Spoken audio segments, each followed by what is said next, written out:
Vamos lá, começando a live, vou escrever aqui o nosso tema, como a natureza pode nos inspirar na conexão com nossa humanidade. Hoje o papo vai ser com a Carol Freitas.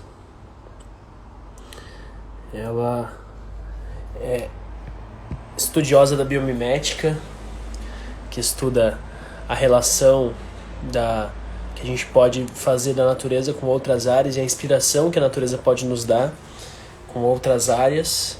Então, eu tenho me perguntado muito assim como que a gente pode, através da observação da natureza, de olhar para como a natureza funciona, como os sistemas naturais funcionam, e ter insights para nos desenvolvermos enquanto humanidade, no nível individual, no nível de relações, no nível sistêmico. E daí que veio o convite para Carol, para a gente conversar um pouco sobre isso. Ela daqui a pouco deve estar chegando, entrando aí na live, para ela contar um pouco da experiência dela sobre biomimética, sobre essa inspiração na natureza, essa inspiração que ela percebe que é possível a gente colher de aprendizados do que a natureza nos oferece, né? De aprendizados. Então, olhar para como um ecossistema funciona, perceber a diversidade que tem lá e como essa diversidade de organismos que estão lá dentro desse ecossistema se relacionam.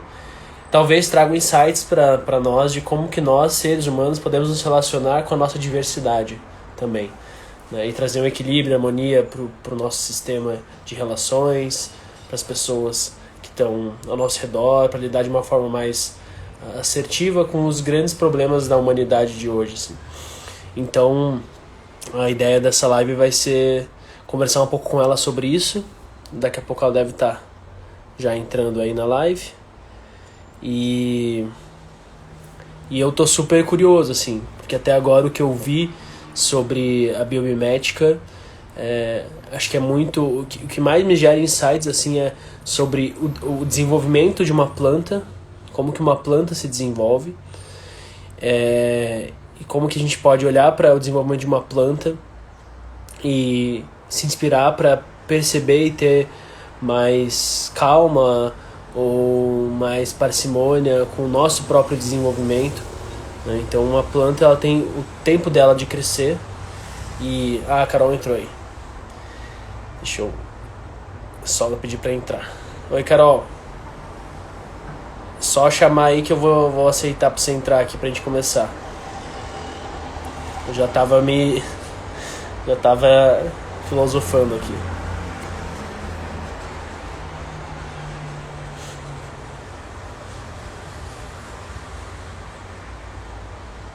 Aí.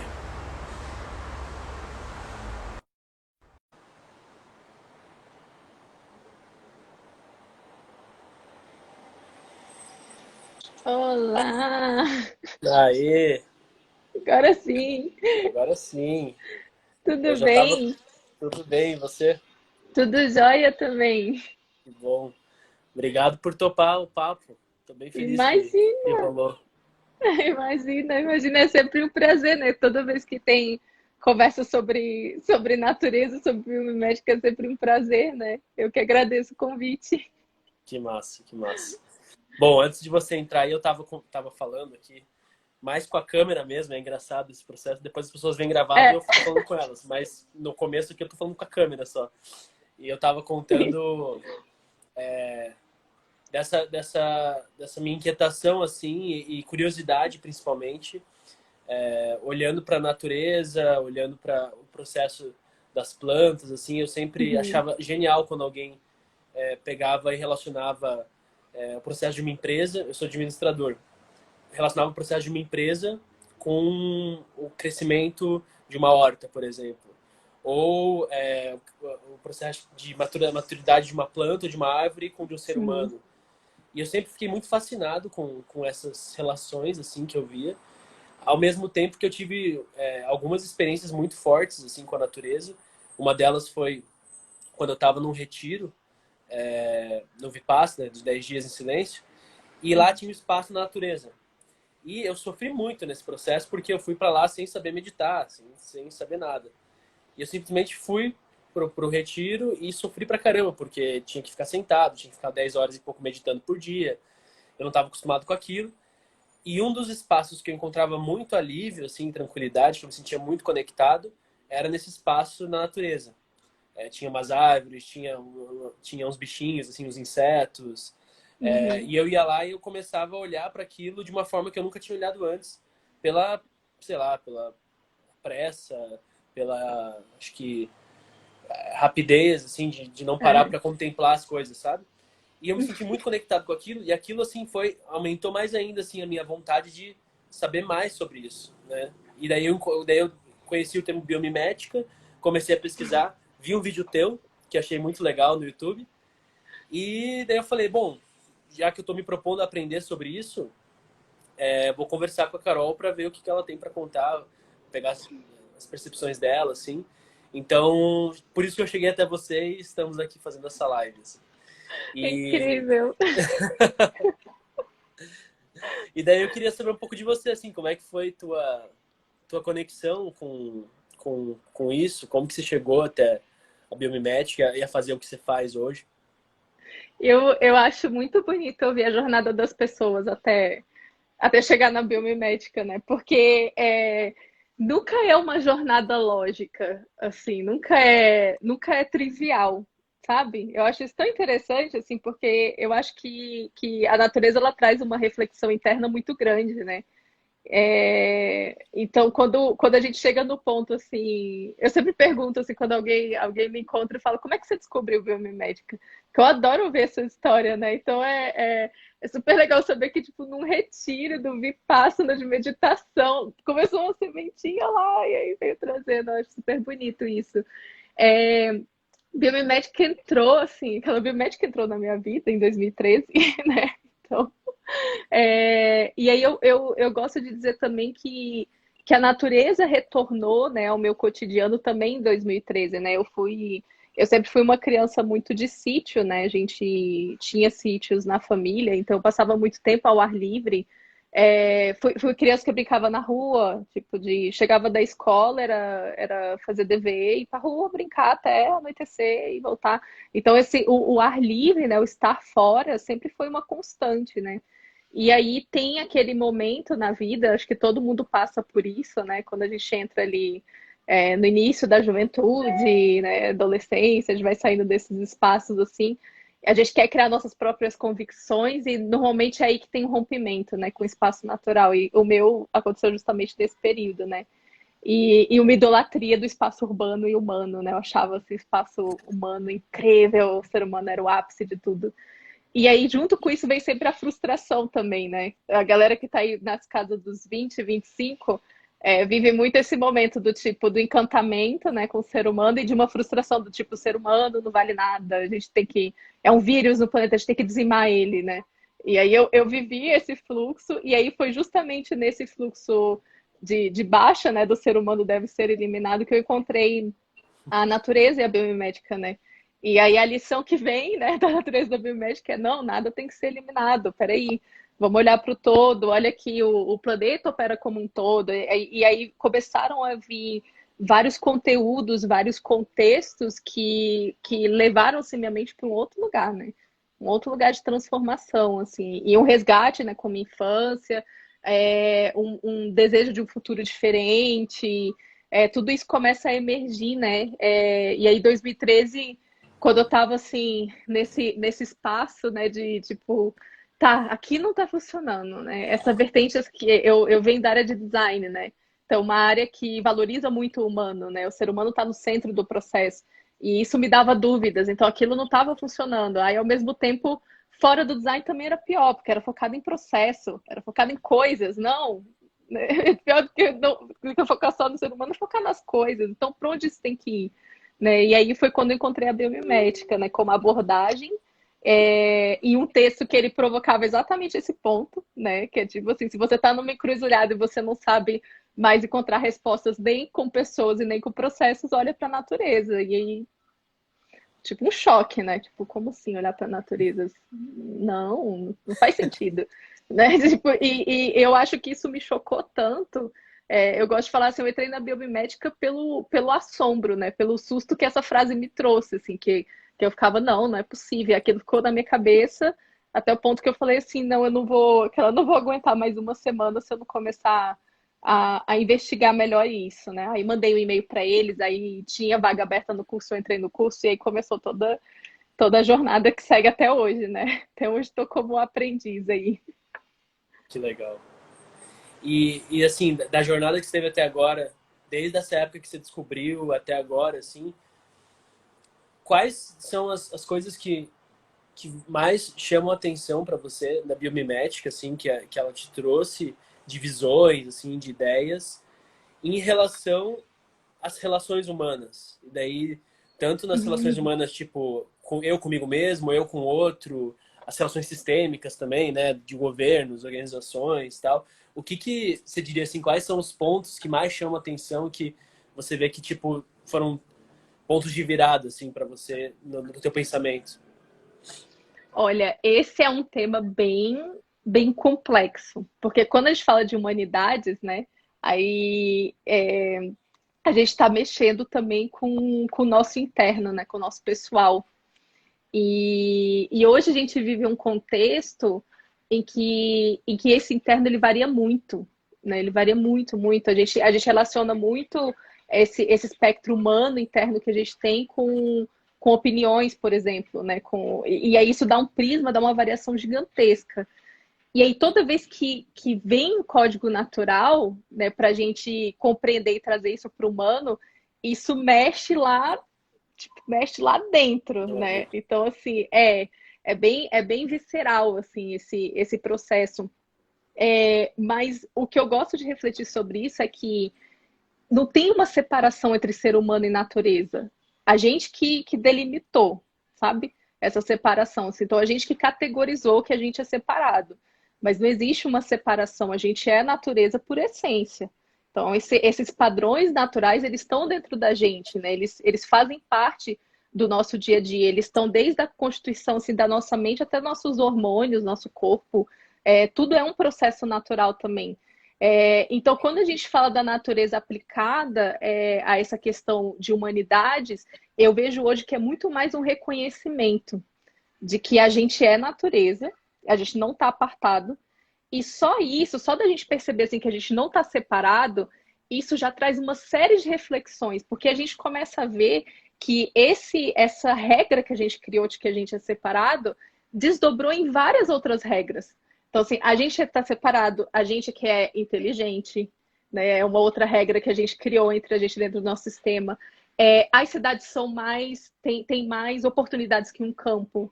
Então, tem várias premissas e várias regras que foram criadas a partir desse momento que a gente define que a gente quer essa separação, que é quase impossível de acontecer, né?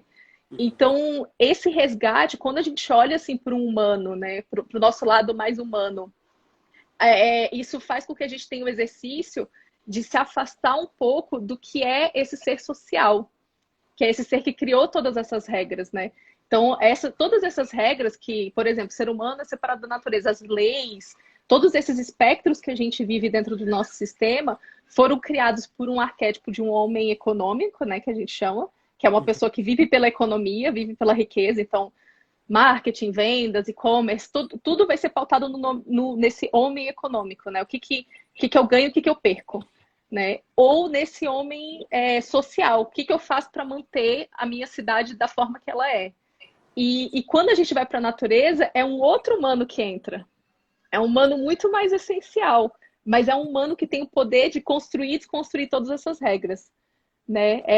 Às vezes, onde a minha angústia quando comecei a estudar biomimética é porque eu me via dentro de uma bolha, entendeu?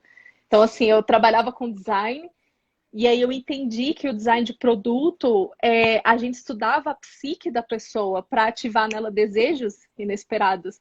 A gente estudava antropologia, sociologia, então todas as bases, todos os espectros humanos para eu poder estruturar informações para fazer com que aquela pessoa chegue no objetivo que eu queria, que era que ela comprasse o produto. Então isso me destruía a mente, porque era uma visão assim muito negativa, né? Porque eu estava dentro da bolha do homem econômico. Então, assim, para mim, aquele ofício, ele servia simplesmente para fazer com que as pessoas comprassem, né? E isso é muito angustiante, né? Acho que boa parte das angústias que a gente vive hoje é porque a gente se coloca dentro dessa bolha do ser humano como um ser econômico ou como um ser unicamente de uma cidade, né? Um ser social, assim, num sentido mais pejorativo. E quando a gente vai para a natureza, é a gente sair dessa bolha. Então, o primeiro ato de coragem é sair da bolha, porque não é nada confortável quando você começa a pensar nisso. Pensa numa reunião, assim, você é administrador, pensa numa reunião de negócios.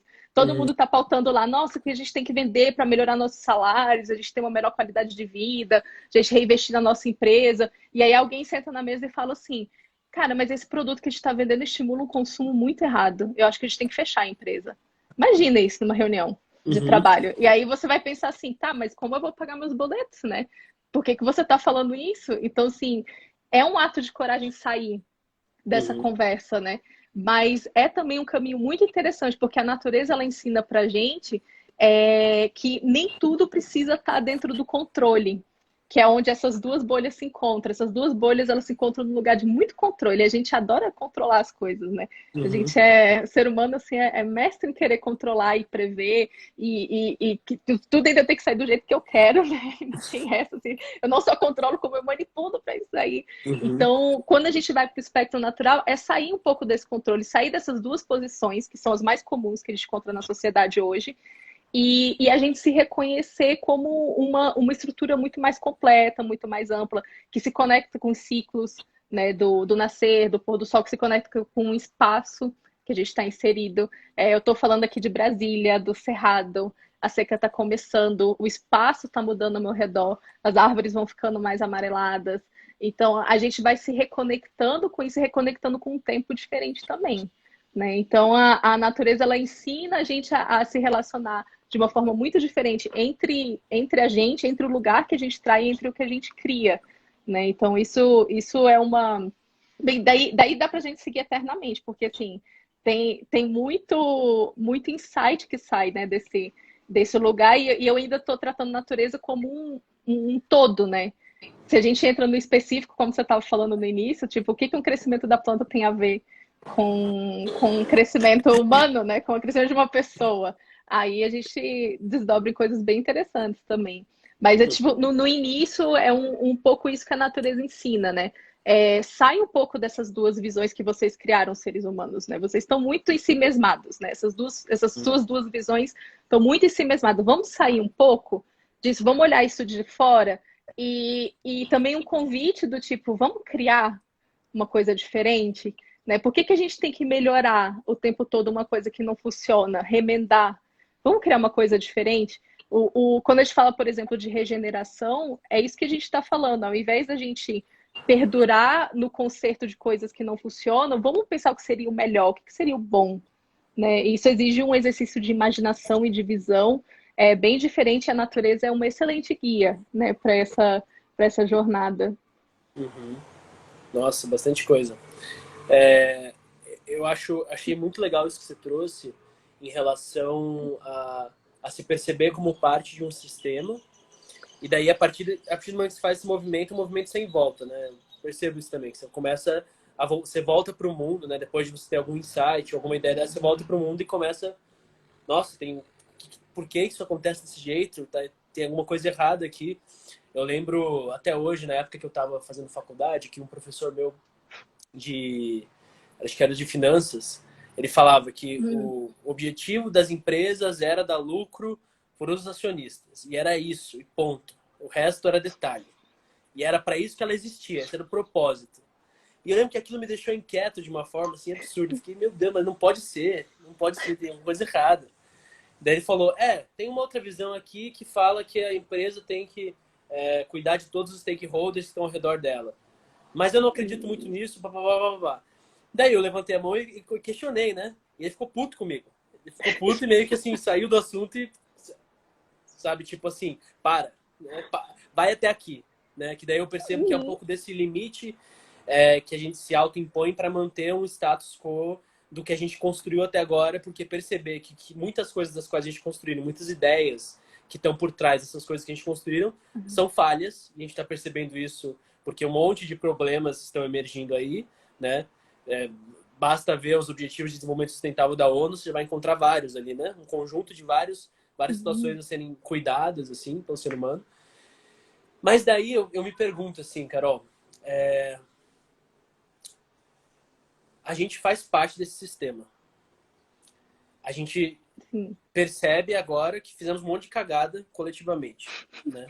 Sim, né? Fizemos um monte de cagada coletivamente. Acontece. Foi. Passou vários anos, fizemos um monte de cagada aí, estamos no mundo agora com essas coisas, e agora a gente tem que, de alguma forma, lidar com isso, né? Como, dentro do próprio sistema, agir na transformação do sistema, de uma forma que eu não reproduza o mesmo comportamento que esse sistema no qual eu estou incluído reproduz, né? Que é um paradoxo, né? Vou fazer uma mudança, então eu vou contrapor uma ideia, e daí essa ideia é a ideia que deve permanecer, e eu contraponho a ideia oposta. E daí eu estou reproduzindo o que aquela ideia oposta está fazendo. Como que, a partir da minha individualidade, e que insights talvez que a natureza possa ter sobre isso, para atuar nesse contexto?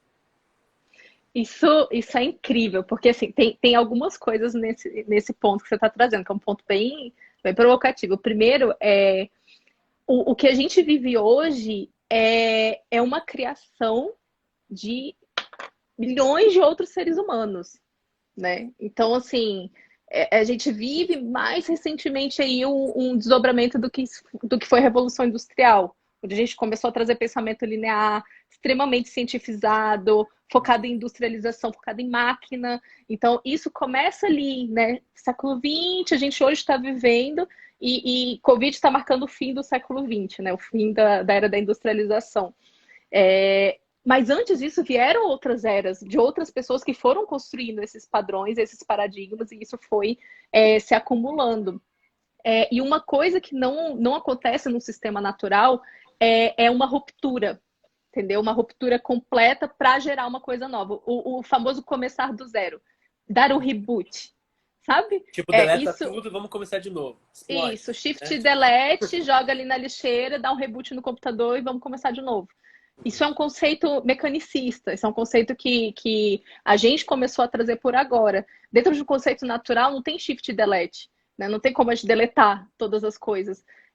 Tem como a gente alterar o fluxo de relação entre as coisas, né? Então, quando a gente pensa na natureza, não é sobre, tá, vamos interromper esse sistema, né? Vamos combater esse sistema, a gente para, e aí a gente quebra ele inteiro e a gente começa do nada. A natureza diria assim, esse sistema ele está posto.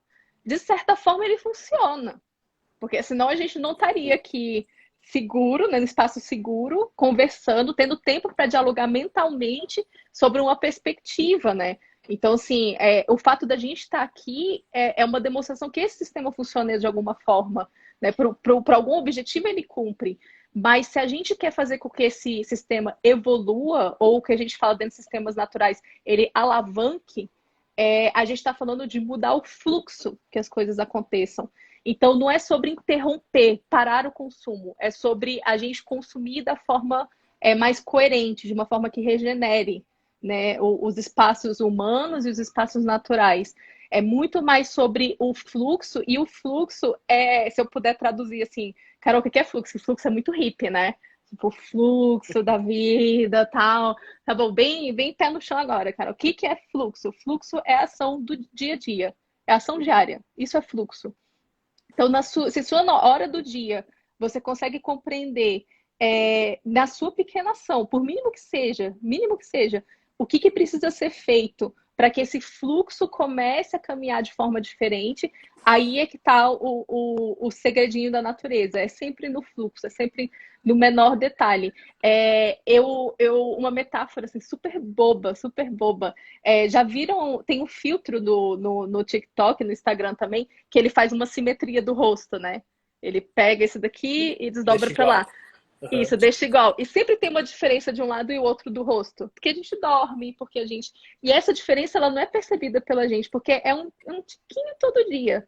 Todo dia dá uma amassadinha no travesseiro, todo dia dá uma amassadinha até uma hora que o rosto dá aquela leve deformadinha ali, que é natural, que é natural.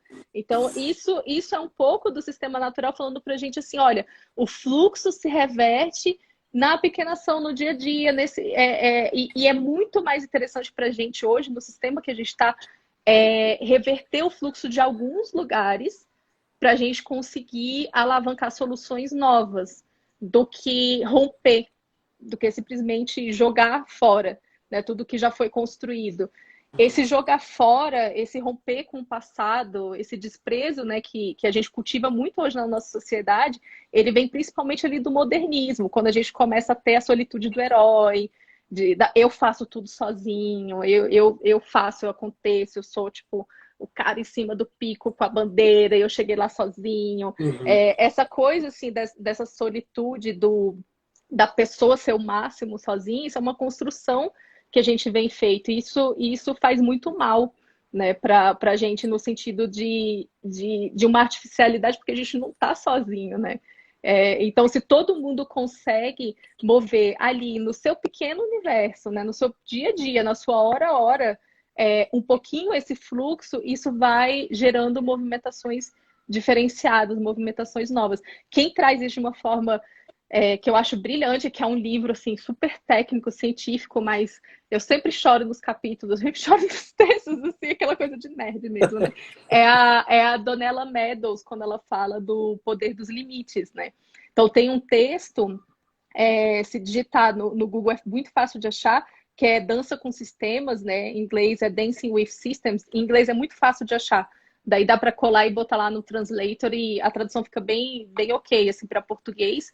E ela fala, né, 12 parâmetros de como a gente pode fazer essa dança do fluxo, entendeu? Como que a gente pode olhar para o nosso dia a dia, para a nossa rotina, com essa finalidade de alterar o fluxo. E aí, se a água ela corre sempre para cá e eu mudo esse fluxo, eu faço ela correr para o outro lado, onde ela corria antes vai parar de ter nutriente, vai parar de ter um acesso muito grande para os seres vivos que gostariam de estar lá, porque tinha água, tem fruto, tem. Então, o fato de eu jogar essa água para um outro lugar e nutrir outros lugares faz com que esses lugares prosperem e lugares que já não estão mais adequados percam essa nutrição. Então, hoje é muito mais sobre dançar o fluxo, sobre a gente mover o fluxo do que a gente romper, sabe, com os paradigmas. E isso vem do dia a dia. O bonito disso é que a gente não depende de conhecimento científico extremo, a gente não depende de articulações monstruosas, a gente depende de uma reflexão pessoal diária, né? Essa parte bonita, porque eu acho que é a parte mais difícil também, né? Que é aquele dia que você para assim para pensar, né? Tipo, putz, eu não devia ter comprado aquele livro na Amazon, porque eu estou contribuindo para, né? Então é difícil a gente lidar com essa culpa, né? Assim, às Uhum. vezes. Mas é bonito também no sentido de que quando a gente consegue, né? Quando a gente consegue num dia chegar no fim do dia e falar, caramba, hoje eu fiz uma coisa que contribui muito com aquele paradigma, com aquela coisa que eu estava pensando. É uma sensação que a gente vai lembrar por muito tempo. A gente vai estar, tipo, velhinho falando assim, nossa, lembra na época lá do Covid que a gente tinha que fazer tal coisa. Isso é uma sensação de legado, né? Uma sensação gostosa, assim, que a gente vai lembrando, né? Então, Uhum. acho que hoje é muito mais sobre dançar num fluxo diferente do que romper, né, com os paradigmas. Tem isso que você está falando, me lembrou muito o Alan Kaplan. Tem Sim. sabe, conhece o Alan Kaplan, né? Muito, muito. Eu sou apaixonada por ele. E eu vi não sei se você assistiu também, mas nessa semana teve uma palestra dele online, no Zoom, que ele estava Uhum. lá nos altos da montanha, luz de vela, né? Uhum. Muito assim, né? Com a barbinha assim, velhinho e tal. E, nossa, a palestra dele foi muito. Nossa, abriu muita coisa, assim. E o livro dele é incrível também, o Artistas Sim. do Invisível, né? Para quem Artistas do trabalha com Invisível. facilitação, desenvolvimento humano, é um livraço. E ele falou uma coisa, assim, que me lembrou agora que você falou dessa questão do fluxo, que o maior ativismo que a gente pode fazer hoje é o de se observar. É o jeito mais ativista que a gente pode ter de atuar no mundo hoje, é se observar. E ele trouxe uma metáfora que eu achei muito legal, que foi, eu não sei se ele não usou bolo, mas eu penso num bolo, assim, né? Quando a gente tá fazendo um bolo, eu adoro cozinhar, quando a gente tá fazendo um bolo, assim, quando você joga farinha no bolo, é legal você jogar farinha aos poucos, né? Para incorporar na Uhum. massa e criar uma unidade naquele bolo. Então eu fico pensando um pouco que as nossas mudanças no nosso dia a dia mesmo, de rotina, de paradigmas, tem um pouco a ver com isso, né? De você aos poucos, tipo, putz, percebi, comecei a me perguntar para onde que vai o lixo da minha casa. Ah, eu percebi que ele vai para, sei lá, ele vai para um lugar X que ele fica lá. O que eu posso fazer a partir disso? Ah, posso ter uma composteira, por exemplo. Uhum, Então, de forma prática, eu vejo um pouco essa questão do fluxo dessa forma, assim, que você vai nessa dança que é delicada, né? Que não é, uhum. pá, vamos mudar, tá. Isso. E daí eu relaciono isso também com masculinidades, porque na cultura, porque eu participo de rodas também sobre isso, e eu vejo que principalmente para os homens, mas eu acho que a nossa sociedade como um todo, ela é toda machista, mas os homens, eles são Uhum, seres que vão lá e incorporam mais isso, geralmente, ela reproduz esse comportamento de quebra. Então, até o isso. ativismo, ou até a busca por transformação social, faz um desfavor, muitas vezes, por buscar esse momento de quebra. E se a gente faz isso com nós mesmos, e daí eu vejo isso com amigos, com clientes, com pessoas próximas, se você faz, e comigo mesmo, né? Você faz uma ruptura muito grande, aquilo pode gerar benefícios depois para você, mas tem uma dor ali que deixa machucado. E aquele machucado É. ali, tipo, não precisava, assim, né? Vamos dizer que não precisava ter aquele grande machucado. Poderia ser feito de uma forma mais suave, assim, mais sutil. E daí no campo das relações, e relacionando com a comunicação não violenta, a comunicação não violenta ela vai buscar exatamente essa busca por deixar o seu fluxo natural existir, né? Por isso que traz a consciência sobre seus sentimentos, sobre suas necessidades, para que aquilo você possa falar para outra pessoa o que está vivo em você, sem bloquear esse fluxo e Uhum. bloquear e segurar um conflito, né? Que daí também tem a ver com esse segurar um conflito, parece que é como se você criasse bota um muro assim no meio do rio, assim, e a água não passa mais. Aquela água vai acumulando, vai acumulando, vai acumulando. Chega uma hora Sim. que vai embora o muro, vem É. um tsunami assim, e pá, Hum. que é muito a explosão de um conflito, de um grande conflito externo ou interno, né? Então, essa ideia faz E muito sentido para mim. faz muito sentido para mim também. E a gente vive numa sociedade que está muito machucada por conta disso. Né? Uhum. Muito machucada. Esse excesso de masculino, quanto polaridade, né? Não quanto gênero, mas quanto Sim, polaridade, que na natureza vai acontecer também. O masculino ele vai ter aquela polaridade muito similar à que a gente tem no humano. Esse excesso ele tem machucado demais. Né, a sociedade e as pessoas, então todos esses rompimentos, esse excesso de rompimentos, né? E aí hoje eu fico brincando, eu falo, hoje a gente tem que fazer um ativismo de vó. Sabe como é ativismo de vó? Porque vó é um ser que consegue tudo que ela quer, tudo que ela quer. Sim, então e normalmente o que ela quer são sempre coisas que são muito. Ela quer que as pessoas se deem bem, elas querem que as pessoas estejam bem nutridas, que o almoço de domingo seja gostoso. Ela sempre quer uma coisa assim, fora dela mesma, né? Então, quando eu falo assim, um ativismo de vó, você chega super agitado assim na casa da avó, ela fala com você, e aí, meu filho, como é que estão as coisas? Quer um docinho? Quer um suquinho? Ah, vou bater isso aqui para você. Quando você vê, você já tá tão envolvido que você tá na cozinha falando com ela e você não sabe nem o que você tá falando mais. E você tava cheio de problemas de trabalho e daqui a pouco você tá falando da goiabada. E aí acabou, sabe? Então, assim, esse ativismo de vó, que é essa coisa assim, que primeiro tem uma questão assim de olhar para a casa toda, né? De falar assim, tá, eu não sei exatamente o que tem que ser feito nessa casa, mas eu sei que quando a gente tem um almoço de domingo que tá todo mundo feliz, eu fico feliz também. Então eu confio nesse meu sentimento. E aí eu vou trabalhando para isso, né? No pouquinho, na delicadeza. A minha mãe, ela já tá envelhecendo, então ela tá começando a entrar um pouco nesse fluxo, né? E um dia eu cheguei mega ansiosa de trabalho. Infelizmente, não tenho mais vó, né? Minha avó faleceu, eu era muito pequena. Então, eu cheguei mega. E minha mãe se tornou vó, né? Há 3 anos atrás. Eu cheguei mega agitada, assim, sabe? Quando você tá naquele estado, assim, que uma pessoa para do seu lado, ela meio que olha assim, e fala: Nossa, isso aí tá que tá, né?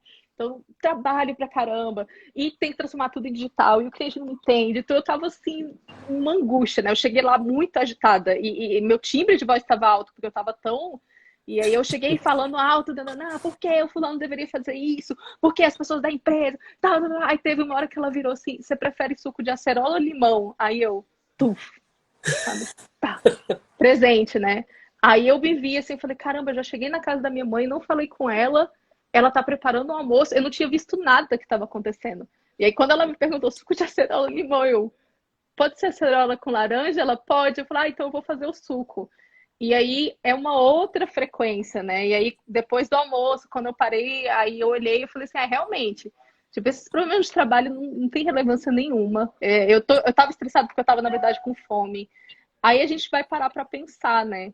Então, essa delicadeza de trazer para o presente, né, que as avós, as matriarcas, né, elas conseguem fazer, eu acho que hoje é um ativismo que a gente precisa muito, né, de vir para o presente, do dia a dia. E aí, sincronicidade ou não, eu acredito muito na causalidade, não na casualidade, né? E o estudo da natureza me mostra muito isso, que tem uma causa sempre, né?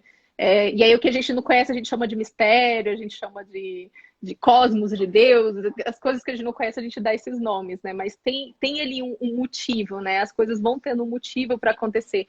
E aí, coincidência ou não, sincronicidade ou não, o fim do século XX está sendo marcado pelo Covid, por uma pandemia que chama todo mundo para estar em casa com suas reflexões.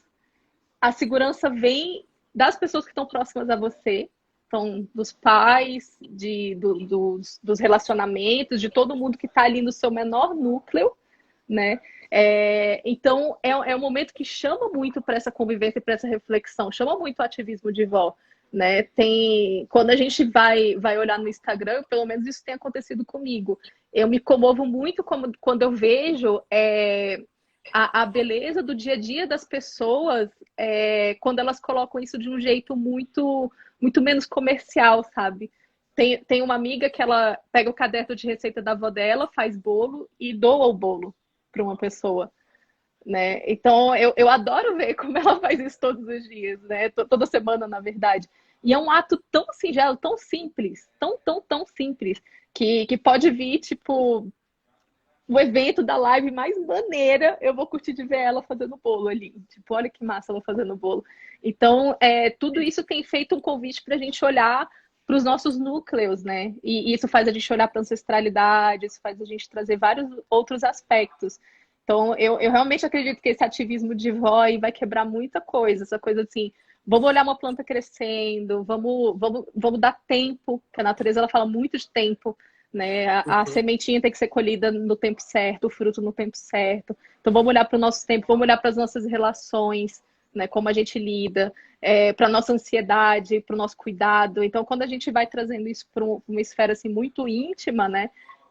Parece que marca o final de uma era de muito rompimento, né? De muita violência e o início de uma era de, talvez faça muito sentido daqui a 20 anos todo mundo tá nas suas hortas urbanas e não em supermercados, né? A gente começa a imaginar coisas assim. Uhum. Nossa, muito legal isso. Eu vejo também, é uma desaceleração meio imposta, entre aspas, pela natureza, Uhum. né? Gente, agora para um pouco, espera e vamos ver o que vai acontecer. E eu percebo, assim, e eu não sei o que vai ser depois, acho que ninguém sabe o que vai ser depois da Covid, mas eu percebo um forte movimento de repensar sistemas, assim, em todos os âmbitos. E percebo coisas que eram faladas antes, já, né, no movimento, mas eram mais nichado, assim, né? Facilitação.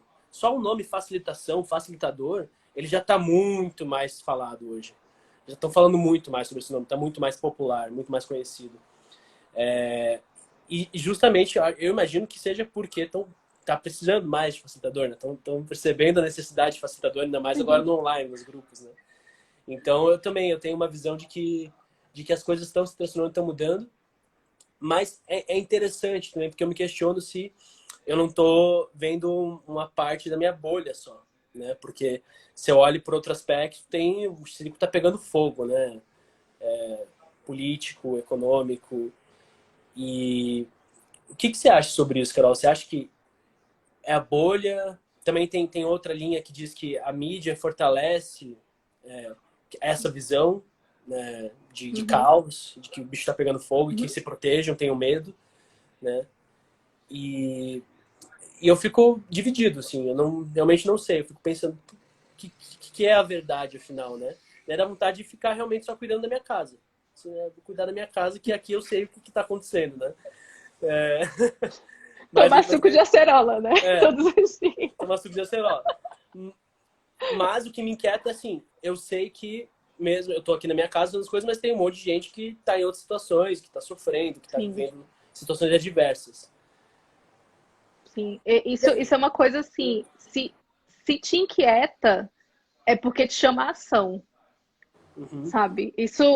A inquietude, ela é um termômetro, assim, aquilo que mais te inquieta é provavelmente o lugar que você tem que agir.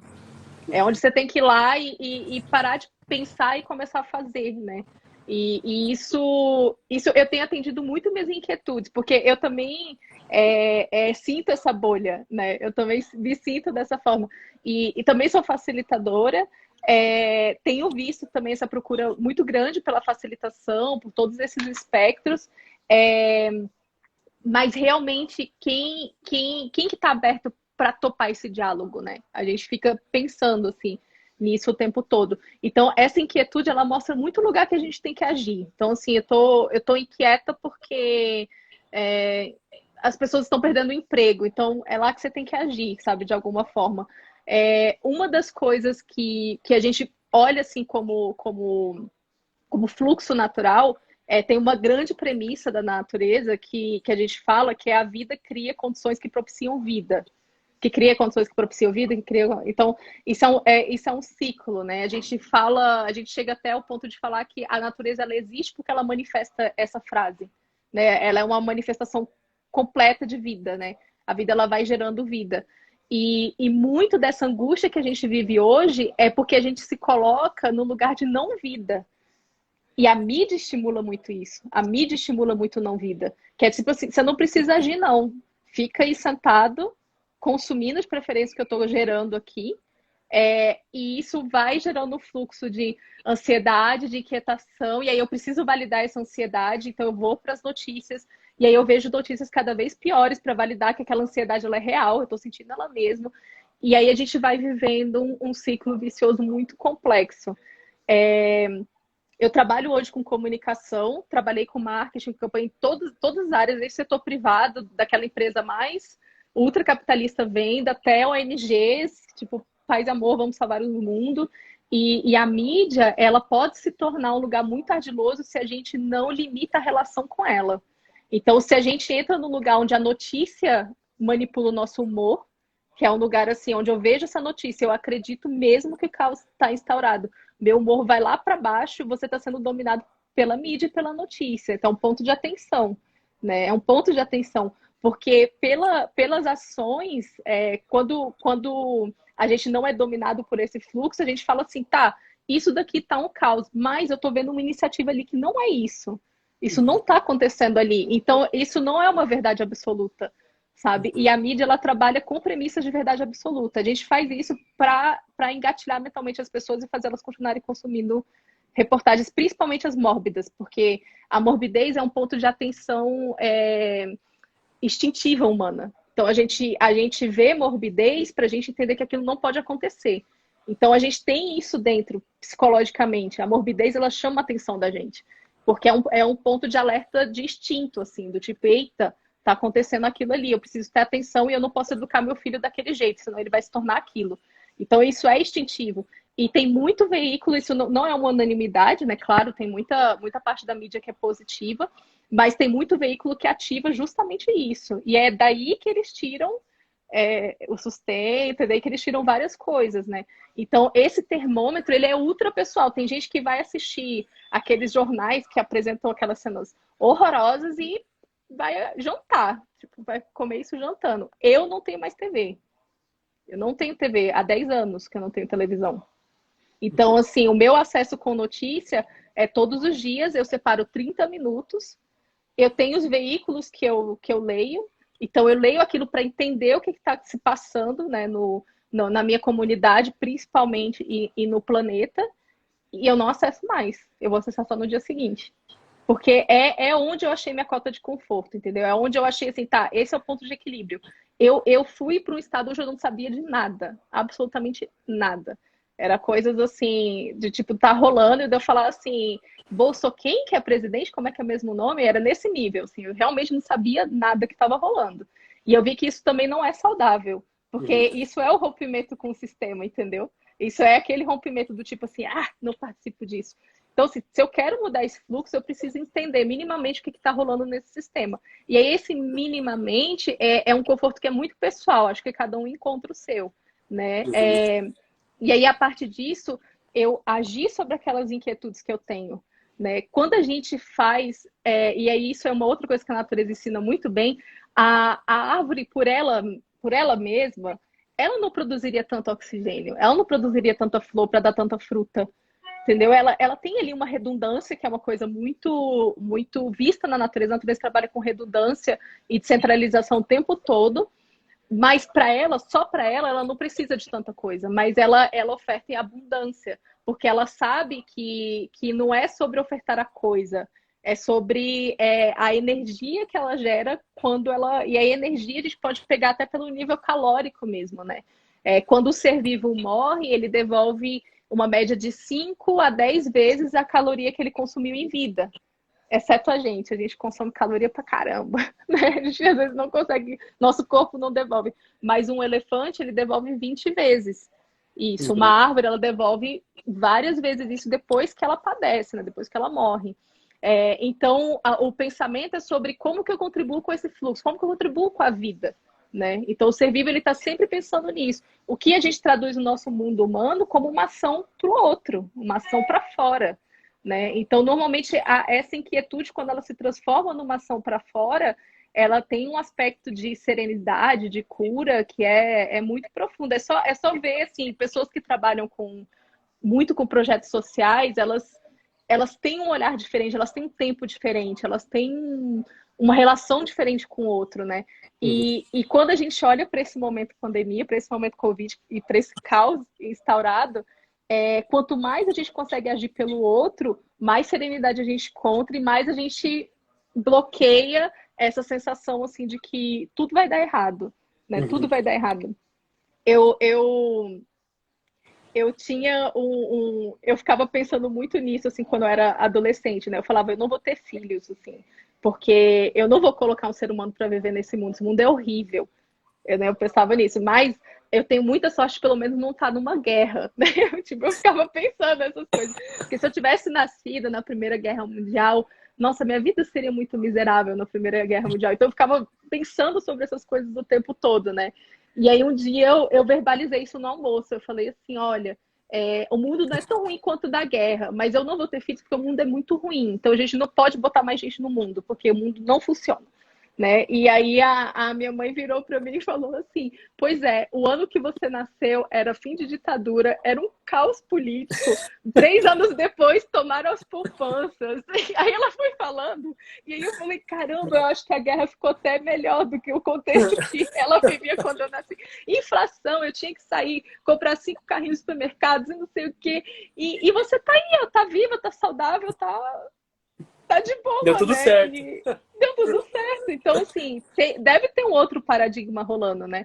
Porque se fosse só o caos, eu ia estar tendo uma vida extremamente miserável naquele dia que eu falei com ela e eu não tinha, né? E não tenho, né? Uma vida extremamente miserável. E boa parte das pessoas que eu tenho visto com uma angústia extrema também não tem uma vida miserável, né? Então, é muito sobre a gente saber colocar em ação isso, né? E claro, muito respeitando assim o estado mental, o estado emocional e sabendo assim que não é sobre salvar o mundo, é sobre salvar o dia de alguém, né? Uma Uhum. conversa, uma atenção, ouvir, são pequenas ações, né? Isso é bem transformador.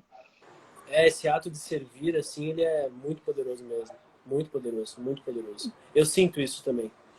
Eu sinto que quando em um dia, eu consigo fazer mais pelo outro, me sinto melhor, me sinto mais tranquilo, me sinto mais preenchido. Você é facilitador, né? Não é? Você só faz pelo outro. Então. A gente facilita, é isso, é o outro o Exato. tempo todo, né? Exatamente. E é. E eu percebo muito isso. E não só no trabalho, mas tipo, parar para conversar 5 minutos com um vizinho, um porteiro, sei lá, uma pessoa na rua que se ajuda para pessoa chegar no lugar que ela quer chegar e você conhece a região e fala para ela. Coisinhas muito mínimas, assim, que nos lembram que estamos conectados. E daí eu acho que para Uhum. mim essa é a grande virada de tudo, assim, é lembrar que você está conectado com você mesmo, com o outro, com a natureza, lembrar que está conectado. E daí vem um sistema que, não julgando agora se ele foi bom ou ruim, mas que ele nos levou em vários pontos a nos separar, em vários pontos a Uhum. desenvolver um pensamento de separação, né? Então, você vai ver, tipo, o sistema educacional nosso, mais tradicional, nos leva a uma separação e há uma noção também de que me falta, de que eu não sou suficiente, de que me falta coisa. E me falta, além de me faltar, tem uma pessoa ali que vai ter o que eu preciso e vai me dizer o que eu preciso e vai me dar o que eu preciso. E daí, o quanto isso não tira a nossa autonomia também de podermos ser quem somos, de podermos ser Uhum. humanos e vivemos e decidir o que a gente vai consumir na mídia, decidir o que a gente vai aprender, decidir, né, enfim, o que a gente vai comer, como a gente vai lidar com a nossa vida. Uhum.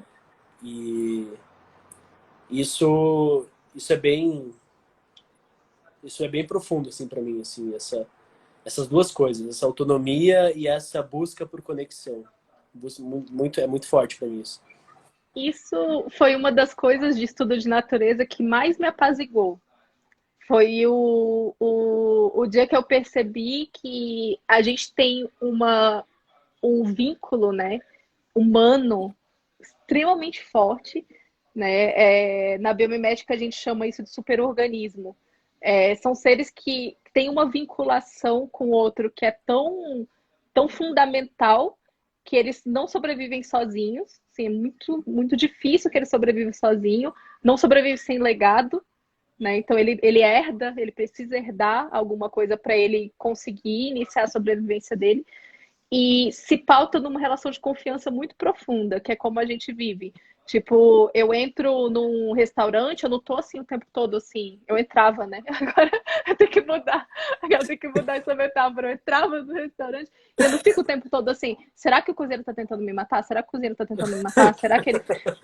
Eu sento, eu rio com as pessoas, eu como a comida. Então a gente se pauta primeiro pela confiança. A desconfiança vem quando a gente começa a ver sinais, né? A gente vai desconfiando ali que aquilo que pode ter uma coisa errada. Mas a pessoa que costura minha roupa, ela não sabe que eu existo e eu não sei quem é ela também, mas eu uso a roupa porque eu confio no que ela faz. Então as nossas relações são muito pautadas nisso, né? É, só que a gente vive, de novo, assim, com excesso de informações que fazem a gente acreditar que isso não é verdade, que a gente é extremamente competitivo, que a gente é mal, que a gente é ruim, que as pessoas são ruins. E isso existe também, mas não é só isso que existe, né? Então, quando eu comecei a perceber, assim, não perceber, as pessoas começaram a me ensinar, né? Eu acho que essa lógica de estudo na natureza sempre tem uma relação das pessoas um pouquinho à frente e irem passando esse conhecimento, né? Então, tive contato com a Tamsin Ulebar, que ela estuda superorganismos, e aí ela foi mostrando isso, desse vínculo humano, e depois desse vínculo humano com vínculo natural, né, com vínculo planetário, né, o tanto que a gente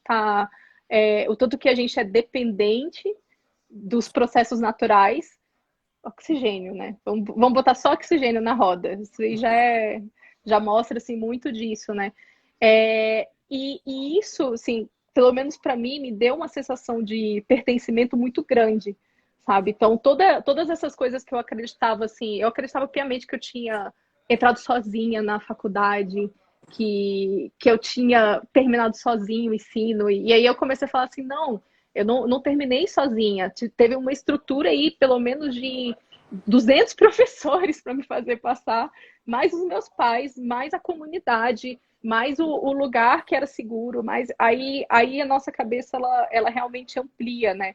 para isso. A gente tem uma relação de conexão com o outro e com a natureza muito forte. E aí é mais sobre ter esse clique e começar a observar essas conexões, né? Isso é eterno também, né? Porque eu no, estudando natureza, assim, todo esse tempo, eu não consigo dizer assim, eu já sei todas as conexões. Aqui eu já aprendi um monte de conexão humano-natural com você, que eu já tô assim, caramba, isso é muito legal. E aí realmente a gente se colocar de descobrir, né? Tudo isso. Isso é bem bacana, é esse movimento, eu acho. Sim. E uma alta educação do nosso pensar, assim. Acho que isso para mim ficou bem forte na nossa conversa hoje. Uma alta educação do nosso pensamento. Questionar o que a gente está pensando, tentar ampliar esse pensamento, né? Olhar para ele, nossa, que é uma coisa que a comunicação não violenta traz bastante também, né? Nossa, eu A gente lembrei fala disso também. que quando você está com muita raiva, por exemplo, na CNV, o Marshall traz no livro dele, quando você está com muita raiva é porque você está com o pensamento de que aquela outra pessoa está sendo malvada com você ou está fazendo algo errado. É, Então, se você, a partir do momento que é, você traz consciência para o pensamento que está por trás dessa raiva, você não sente mais raiva. Você sente outras coisas, mas raiva não. Então, na CNV também tem bastante essas viradinhas assim sobre a qualidade do que você está pensando, né? O eu tenho que fazer isso. Que a gente fala muito, né? Eu tenho que fazer isso. Ah, mas tem que mesmo? Será? Não, eu é, posso fazer isso, eu escolho fazer isso, eu quero fazer isso. Então, e são mudanças que mudam o pensamento, mas mudando o pensamento você muda tudo, né, ao seu redor. Você muda esses tudo. cliques, eles mudam a sua vida, né? Porque se você muda o teu pensamento, você muda a sua forma de agir no mundo. Porque você toma decisões diferentes do que você tomaria com aquele pensamento que É. estava antes, né? E isso que você fala, três autores assim, que mudaram minha vida. Foi Janine Benyus, quando ela trouxe biomimética, o Alan Kaplan, Ela, né, cara, quando ele traz essa frase assim, o visível revela, mas o invisível é o que move. Tipo, isso até hoje, tem hora que eu paro para pensar nisso, eu falo, caramba, é isso, né? O quanto que a gente é pautado ainda no resultado, na coisa, e a gente não vê movimento, o invisível é o que move, né? O visível que faz as coisas caminharem dessa forma que a gente vê. E o Marshall também com a CNV. Marshall eu fiz formação de CNV, eu sou uma pessoa de mergulhos profundos, né? Então, assim, quando eu descobri a Janine bem, descobri o médica. E vai aquele mergulho assim, até esgotar. Aí depois foi CNV, eu fiz a mesma coisa. E Alan Kaplan, tô no processo ainda, né, do Artistas do Invisível, que eu acho que são três literaturas assim, muito fundamentais para o momento que a gente está. E todas elas fazem a gente chegar nesse mesmo lugar, né? De autorreconhecimento, de reflexão, de compreensão do pequeno, de se observar, né? Todos esses espectros, né? E aí é muito legal que a gente tem essa afinidade, né?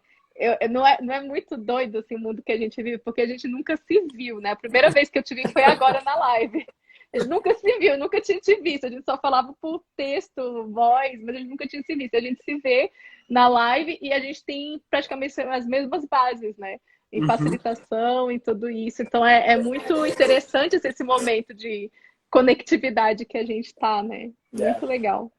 E essa é uma das grandes vantagens, assim, porque eu acho que pré-Covid talvez eu não fizesse esse movimento que eu fiz. Uhum. Sabe? Eu ia ficar mais limitado a, tipo, quem aqui de Curitiba que conhece biomimética, ia querer uma conversa e tal. Então, acho que isso umas externalidades bem positivas na minha visão da Covid, assim, do que gerou, né, no mundo. E, Carol, nossa ligação vai cair. Eu queria ler os comentários das pessoas. Não sei se vai dar tempo, vou começar. Daí, se cair, a gente volta para finalizar. A Ana, acho que é a Ana Catarina, acho que ela te conhece. Carol abriu em mim a sensibilidade sobre essa conexão com o natural, Sim. antes do visível. O João lembrou ali que ele falou que o Alan falou não para não se opor, mas infundir, para transformar. Aquilo que a gente estava falando antes. Daí a Ana falou: a gente precisa aprender com o contexto. Vamos acrescentando novas ações e vendo como o sistema reage. Bem legal esse pensamento como um caminho alternativo e ruptura. Que legal. Legal. Legal. Daí ela falou: Teve uma pessoa que perguntou, o outro autor que eu falei é Janine Benyus. né? Criadora da Biomimética. Jamie Ela é Davis. outra atora. Daí a Ana falou, eu acho que não vai ter um depois Covid tão cedo. Então agora, passaremos um bom tempo nessa era Sim, Covid com desafios diferentes, momentos mais intensos e menos intensos. Estamos em um novo flow. É, novo flow. pra mim faz sentido. Pô, a galera arrepiando nos comentários, hein? Arrepiando, Pô, né? Pô, por que que o Insta só põe duas pessoas? Podia pôr uma roda aqui, né? podia pôr uma Pensa nisso. roda, ia ser incrível. Se vocês Veio a estivessem entrando. facilitadora agora. É. Ela veio a facilitadora agora. Podia ter uma roda aqui. Aí a gente mediava, né? Ó, vai cair.